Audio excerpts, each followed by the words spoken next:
जब घोड़े आते हैं महाराज तो पीछे का मार्ग देखते हैं, घोड़ों की आंखों से आंसू निकलने लगे। कहने लगे हम आकर भी निष्प्राण हो गए महाराज, इस अयोध्या में अब किसी चीज की कोई आवश्यकता नहीं।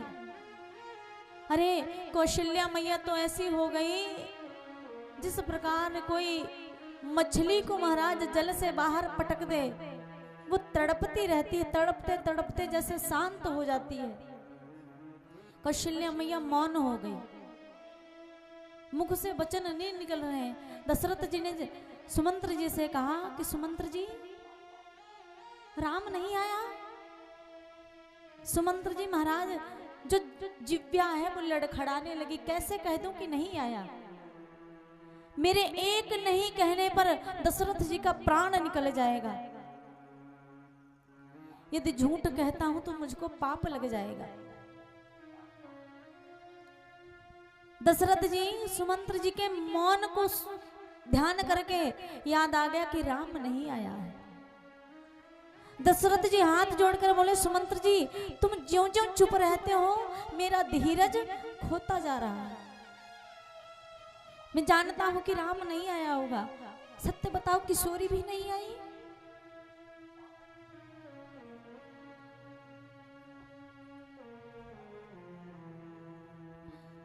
सुमंत्र जी कहते हैं कि महाराज मैंने बहुत कहा जानकी से, बेटी तू लौट चल,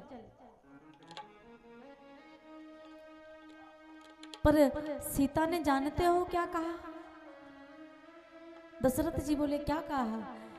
कहने लगे जहां पर पति वहीं पर मुझको अयोध्या लगेगा, और जहां मेरे प्राणनाथ नहीं वहां पर अयोध्या होकर भी मुझको वन जैसा बीहड़ लगेगा।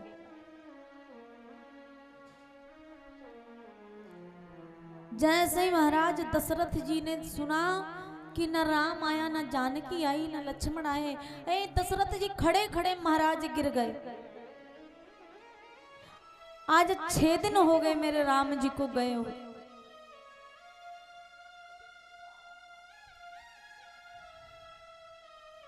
जिस पिता की आंखों से उसका पुत्र 1 मिनट के लिए ओझल ना हो, जो पिता 1 मिनट के लिए अपने पुत्र को ना देखे व्याकुल हो जाता है, आज 6 दिन हो गए और आस भी नहीं है कि लौट कर आएगा। 14 वर्षों के लिए भेजा है।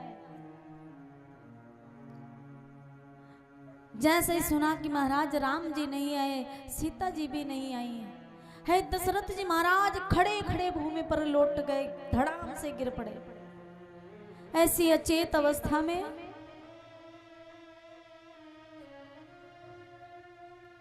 छह दिन हो गया था मेरे राम जी को गए गए। 6 बार दशरथ जी ने राम राम राम राम राम राम कहा और दशरथ जी ने अपने प्राणों का त्याग कर दिया। जैसे दशरथ जी ने प्राणों का त्याग किया, अब इस कथा से ये सीखना, कभी कभी कहते हैं ना महाराज, जब प्राण निकलते हैं तो आपके चाहे कितने भी सगे संबंधी बेटे हों, रिश्तेदार हों, नातेदार हों, जब आपको उनकी जरूरत होगी तो आपके पास कोई नहीं होगा। राजा दशरथ जी चक्रवर्ती सम्राट थे, आज वो महाराज मरे तो उनके 4 बेटे थे, चारों बेटों में से कोई एक भी बेटा नहीं था।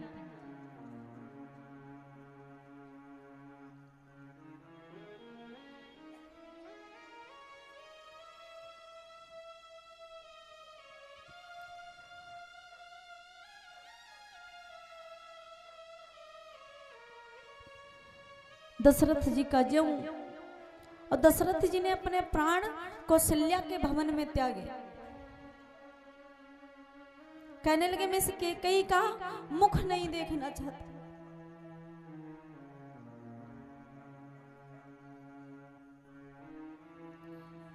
जिसने मेरे राम को मुझसे अलग कर दिया,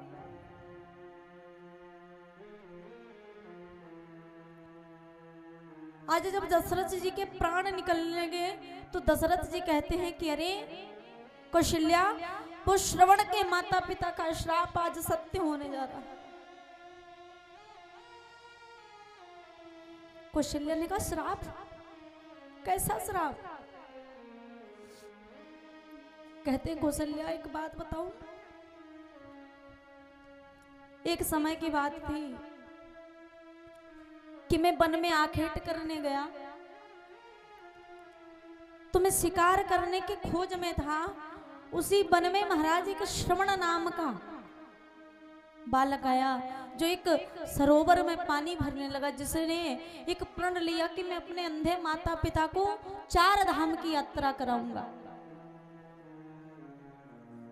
तो दशरथ जी का निशाना इतना प्रबल था कि महाराज को यदि आहट आ जाती तो बाण चला देते आहट पर, तो वो कभी घात विफल नहीं जाता। तो जैसे श्रवण जल को भरता है महाराज लोटे में, दशरथ जी को आहट आई, उनको लगा कि महाराज कोई मृग या जीव जंतु होगा जो जल पीने आया है। कौशल्या सत्य कहता हूं, मैंने उस आहट को सुनकर ज्यों बाण चलाया, तो जानती हो कौशल्या वहां पर कोई जीव जंतु नहीं था। देखा तो एक नव युवक जो मेरे बाण के आघात से तड़प रहा है। मैंने उससे पूछा तुम कौन हो, तो उसने कहा मैं श्रवण हूं, तुमने मुझको मारकर अच्छा नहीं किया, मैंने तुम्हारा क्या बिगाड़ा था। कौशल्या सत्य कहता हूं मैं बहुत घबरा गया। उस श्रवण ने जानती हूं मुझसे क्या कहा, उसने कहा कि मैं अपने माता पिता को जल लेकर पिलाने के लिए जा रहा, जो देख नहीं सकते अंधे हैं,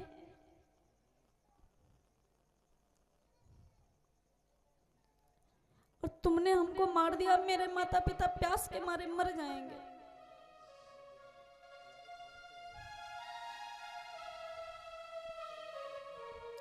श्रवण ने कहा कि महाराज मेरी एक अंतिम इच्छा है।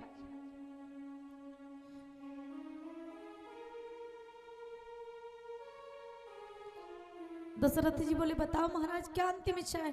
कहेंगे ये जल जाना, मेरे अंधे माता पिता को पिला देना। कौशल्या जैसे ही मैं जल लेकर गया, श्रवण के माता पिता ने महाराज मुझको पहचान लिया।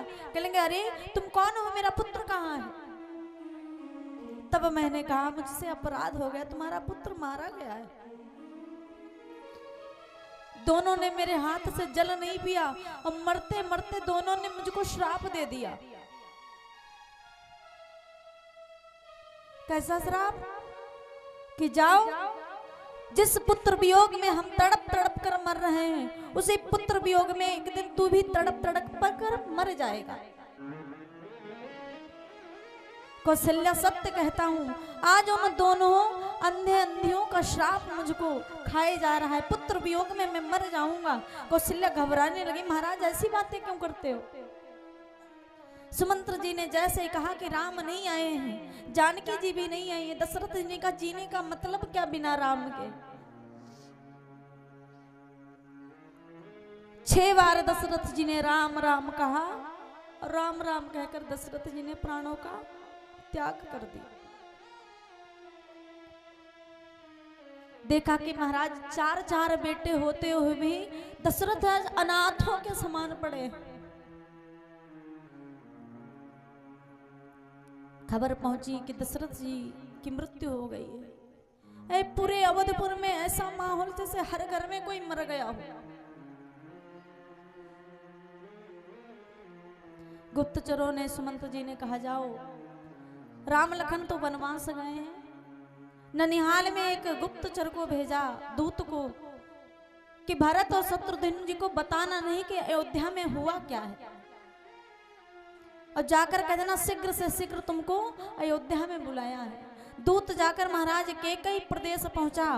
जैसे ही भरत जी वार्तालाप ही कर रहे थे, मामा जी से अपने कह रहे थे कि मेरा मन यहाँ लग नहीं रहा, मैंने रात्रि में बड़ा भयानक सपना देखा है कि मेरे पिता को तेल में डुबोया जा रहा है, और कहा जाता है कि भोर का सपना सत्य होता है। तब तक देखा अरे अयोध्या का दूत आया है, पूछा कि मेरे माता पिता सब कुशल हैं। दूत ने कहा सब कुशल हैं, तुमको शीघ्र से शीघ्र बुलाया है। तुरंत तैयार हुए दोनों भैया, जाकर ज्यों अयोध्या में पहुंचे इधर केकई कंचन थाल में मंगल आरती सजा कर बैठी है। सबसे पहले भरत जी मैया केकई के पास गए। केकई मैया को देख कर ही महाराज भरत जी मौन हो गए। कैसे मौन? केकई ने आज सफेद साड़ी पहनकर रखी थी, कोई शरीर पर श्रृंगार नहीं था, हाथ में चूड़ियां नहीं, मांग में सिंदूर नहीं। देखते ही कहा माँ क्या हुआ है? कह गए अरे पुत्र सब बात छोड़, देख तेरे खुशी का दिन आया है। भरत ने कहा खुशी का दिन? क्या हुआ? अरे मेरे भैया राम कहाँ है? आते ही भरत जी ने पूछा। केकई ने सब बात छोड़, देख मैंने तेरे लिए अयोध्या का राज्य मांगा है, तू राजा बन गया है। भरत जी ने जैसे ही सुना राज, माँ सत्य बता तू क्या कह रही है? पिताजी कहाँ है? केकई ने बताया कि मैंने तेरे लिए राज तिलक मांगा था, तेरे पिता को ये बर्दाश्त नहीं हुआ, मर गए हैं। पिताजी मर गए? भरत जी महाराज पिता की मृत्यु का तो दुख हुआ, कहेंगे मेरे भैया राम कहाँ थे? केकई ने कहा तेरा राम वन चला गया।